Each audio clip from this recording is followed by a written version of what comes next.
guys, and welcome to another episode of Spill the Chai Tea Drive-Thru Edition. Today we're in my driveway. I had every intention to do this when I was dropping the kids off for school, primarily MJ, because usually when I drop off MJ, I would drop her off, go back home, and then I'd have to come back and sit in that line for like 30 minutes. So I was like, oh, this is perfect.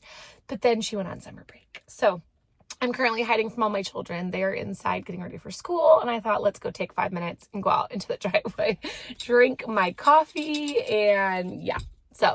But today I thought I would talk to you guys about the realities of a big family. Now, I feel like we have a big family. There are 6 of us, but I also have friends that have 7 kids or 8 kids. So maybe to them, we seem like a little tiny family, but I feel like a big family. Okay, so we're going to own the big family vibe. But I don't know. Sometimes it's interesting. So I grew up with one brother for a long time, and then I had 2 more brothers. So I grew up with 3 brothers. Technically I have 6, but I did not grow up with 3 of them. And yeah, like there was always something going on. It was always fun. It was different though, because I was the oldest, and my two of my younger brothers are way younger than me. They're like 10 years younger than me. So it was like just little kids were around. Me and my other brother were close for a long time, and it was just fun chaos, right? Like there was always something going on. We were always on the go and had fun things.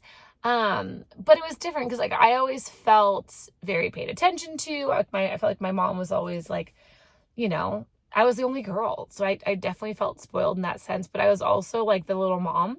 So I was always taking care of everybody. I always wanted to go through and help everybody and fix everything and, run my brother's lives and everything else. And now, being a mom of 4 kids, it's a little trickier than I thought it was going to be. I don't know. There's this rumor circulating right now that actually drives me crazy that we, favorite our kids and we don't love them all the same. And, I'll never understand. And at first I just started to ignore it. And then it kind of started to get under my skin a little bit because I'm just like, you guys, we have 4 children. So first of all, again, like you only see like a small glimpse into our family online.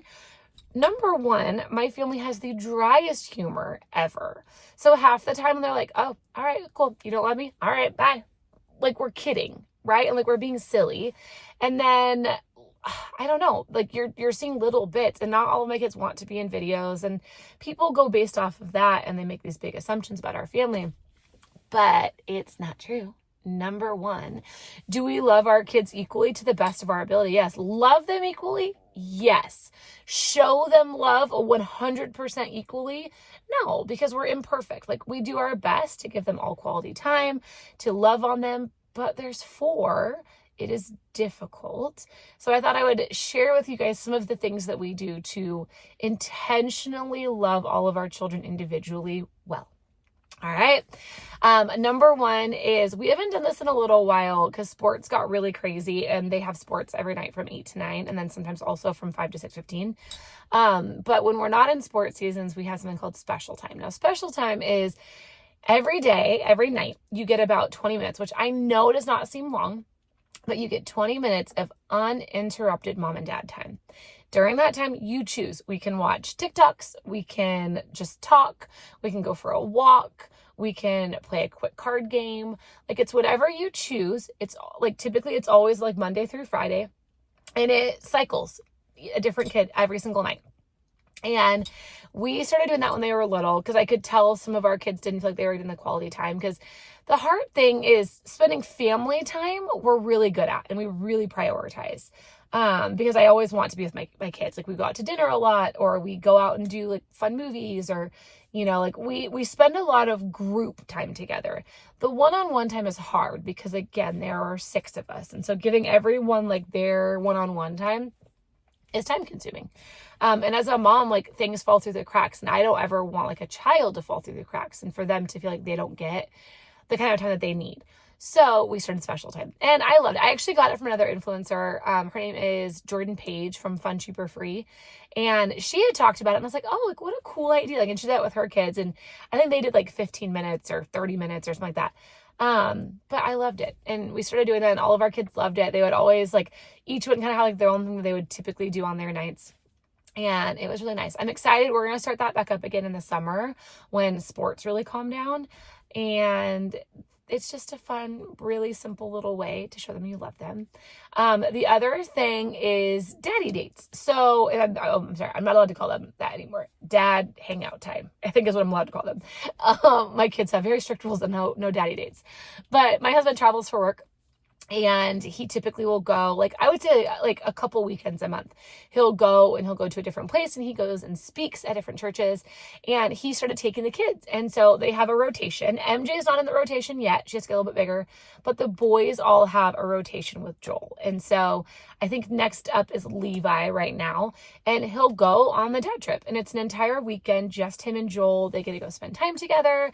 It is a working trip for Joel. So he does go and speak. And then usually kids will kind of help be his like assistant. But then at night they get to go out to dinner, or they get to go to a hotel, and they usually try to like tack in some really fun things to do like in that town that they're visiting. And it's just special. Like they get to go and enjoy their time. Right. And then me and my kids, we do Target trips.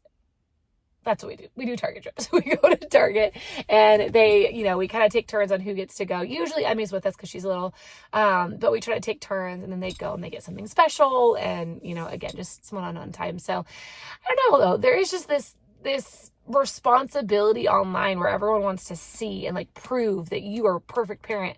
And guys, you will never say that with me. Like, I am so far from the perfect parent, but I try, and I show up every day. I work really hard to love my kids well, to be there with them, to be sweet with them, and to love them the way that they need to be loved. And that's the other thing, is that I will probably always be learning and growing with this, but all 4 of my children need to be loved in such different ways.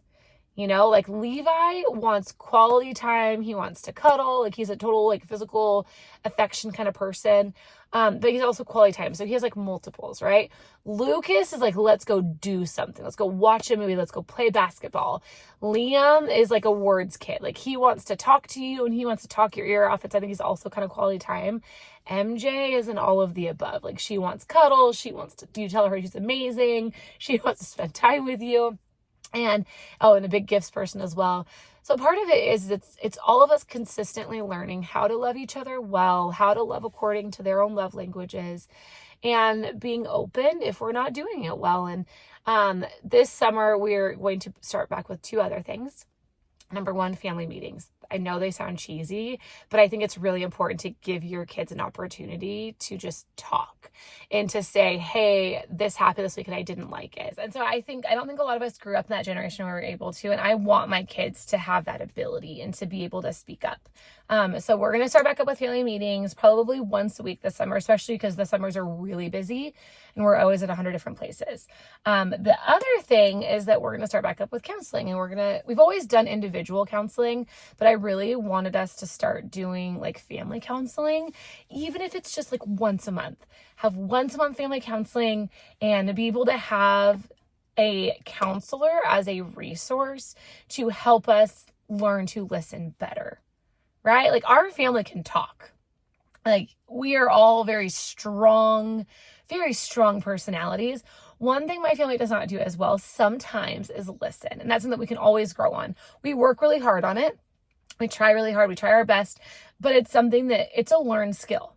And it sounds silly, right? The saying that listening is a learned skill, but it is. Like you have to learn how to listen. And it's not just like listen while you're on your phone. It's not like listen like, It's listening and asking questions and trying to dig in and trying to understand somebody else better. And that's the other thing, is like, I want my kids to grow up in counseling.